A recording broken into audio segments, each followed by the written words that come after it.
So we're able to help build better care models because of that and be more proactive in the care opposed to being more reactive when somebody does fall or somebody has a UTI and now we're going to do something or they're at the hospital. So I would say that's what we're on the precipice of really being proactive within communities and using the data to do that. Welcome to Season 8 of Bridge the Gap, a podcast dedicated to informing, educating, and influencing the future of housing and services for seniors. The BTG network is powered by sponsors Align, NICMAP, ProCare HR, Sage, Hamilton Captel, ServiceMaster, the Bridge Group Construction, and Solinity, and produced by Solinity Marketing.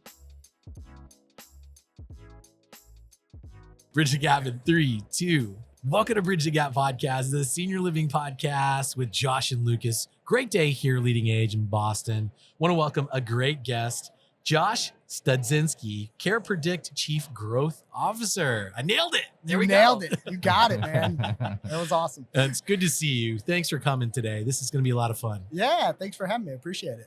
So, obviously, like 2025 for Bridge the Gap, if I could sum it up in like one central theme, it's technology. Every conversation that we have had, over 52 conversations this year, it seems technology is going to be a part of that conversation, and rightfully so. And I think a big part of those conversations are, how does every operator and provider vet and try and then adopt and then track, like, is this actually valuable for us? Everybody's wanting to know what the ROI is.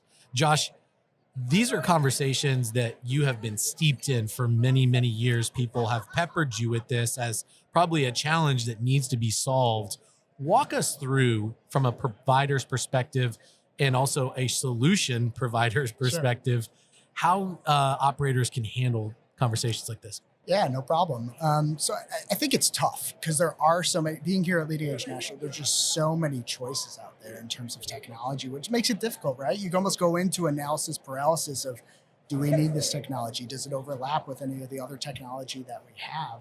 I think when you look at it foundationally from a provider standpoint, it's, what do we need that aligns over to our strategic goals, opposed to just implementing technology for technology's sake? And I think we see that a little bit with AI, right? Like, everyone hears the buzzwords, hears artificial intelligence, and they're like, we need to get it in our community. We need to start doing it, right? But what does that actually mean, and how does it align to our strategic initiatives? And then when you're looking to implement technology, make sure that you're looking and tracking those metrics that are vital to the success of that. Right? Are we looking to reduce our falls? Are we looking to improve the quality of care that we actually have? I think a lot of people talk about it, but they aren't actually implementing and tracking those metrics, whether they're doing a full-scale rollout at the enterprise level or they're looking to roll out a pilot. And, being a CarePredict, we've been around for about 13 years now, seen proven ROI. When we come in and do those pilots, we're going to say, hey, here's the metrics we expect, and here's the timelines that we expect you hit those as well, opposed to kind of people coming in and just saying, hey,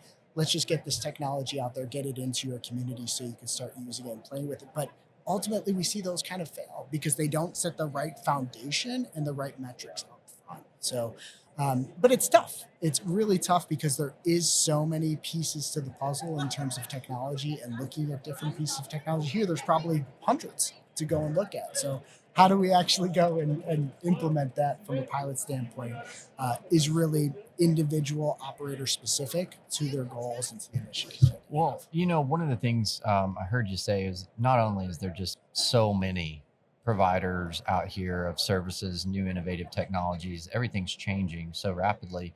So the analysis part of what's right, but I heard you also say that really forming your goals of where you want to go, what do you want to do, what do you want to improve, it seems like that should be something that operators have a full grasp of, but it sounds like maybe that's not always happening. From speaking to the operators, you guys get the opportunity to be under the kimono, so to speak, and really talk to, this is what the problem we're facing, or we've had this challenge, or we've implemented this technology and it hasn't worked.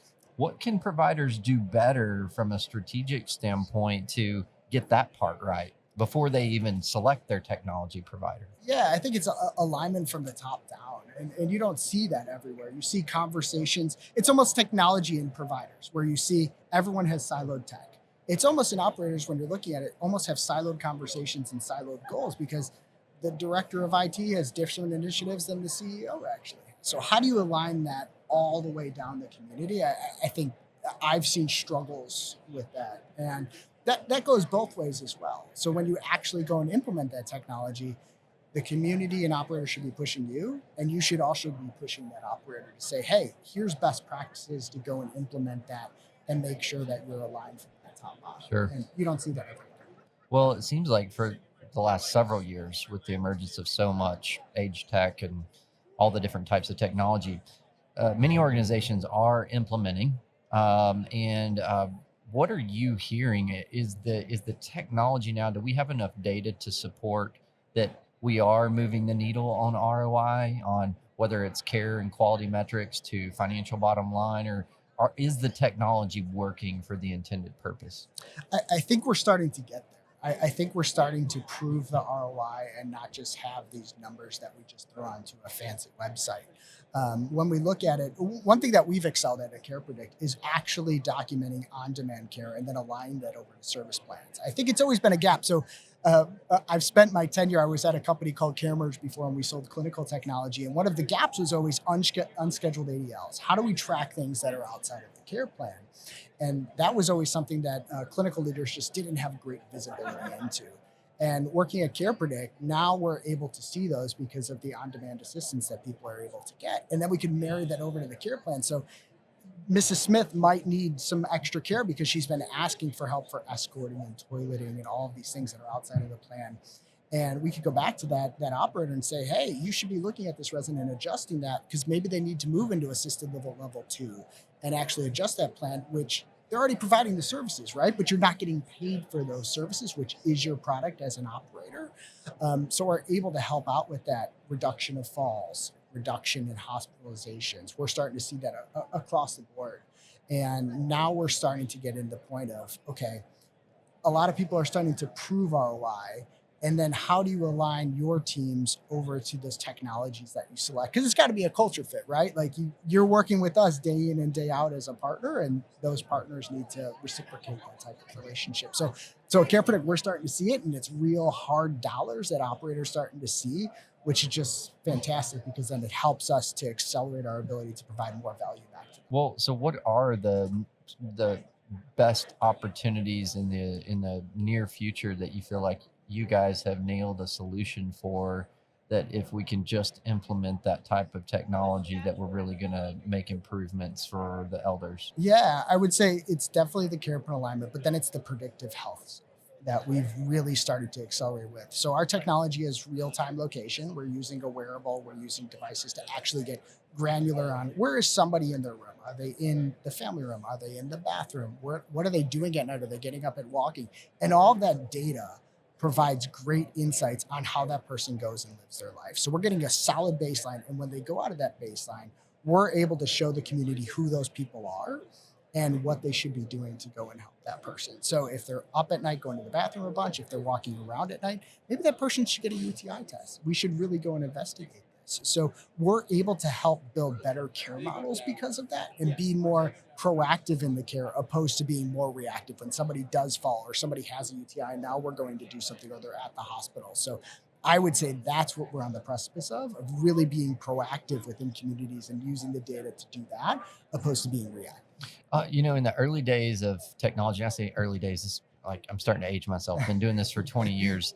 It seemed like no matter what technology you want to implement, what change you want to make it typically required someone in a supervisory role, even if it was a floor nurse or someone, to essentially compile or read a report and then go and instruct caregivers on what they should be doing. Do you feel like we're at a place with technology now that the caregivers, the actual frontline workers, are able to make an immediate impact and difference because of the tools and resources in their hand now? I would say we're getting there. And I think that's where AI is becoming the most powerful in terms of summarization and then making information executable from the frontline staff. I think that's been a disconnect, because you need to have that information right in front of them when they're going to provide care over to those older adults within the community. And that just hasn't been there because there's been so much data on the back end. So I think we're getting there in actually providing that information over to the caregivers to provide just exceptional care to the residents. And at CarePredict's, so we're looking to do that. One, we have our mobile app, which is providing great information. And two, we actually live on the staff members' lapel. So we're actually tracking them as they go throughout the community, interacting with different residents. So building in voice technology here for them to document and get information, which just makes it more easier opposed to picking something up. So not only are we going to use AI for the summarization, but using voice to actually scribe and provide information and document it, which creates efficiencies and all of that good stuff that we're looking to do with the care team, because we know shortages and staff turnover is still a problem. We've been talking about it for 10 years now, right? And that's just doesn't seem like it's going to change anytime soon. Yeah, well, Lucas and I here at LeadingAge, we were talking about, it's really cool because it seems like everybody you come in contact with, whether they're a solution provider, whether they're an operator, provider, everybody's story of what motivates them is pretty interesting, and it's something usually pretty personal. For you guys at CarePredict, what is your team's kind of driving force? What motivates you guys to work so hard to equip these providers with a great solution? Yeah, I would say two things. One is Satish Mova, our CEO. It's been a personal mission for him. His parents needed care when he couldn't be around, and he was able to create CarePredict to provide information to him when he wasn't able to be there on changes within his own family.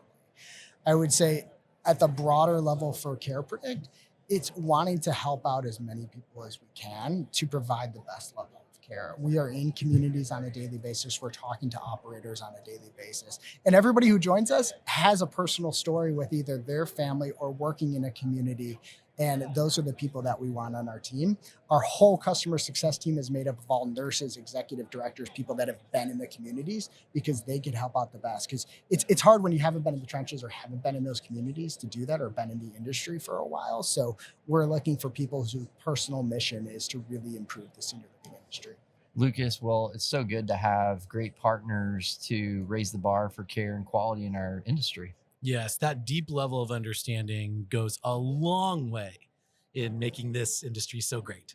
Yeah, absolutely. Well, thanks for joining us. Yeah. It's a real treat for our listeners to be able to get some insight. We've got a front row seat here at LeadingAge to all the tech providers, and it's great to have partners like you guys that help to further the education and information for our listeners.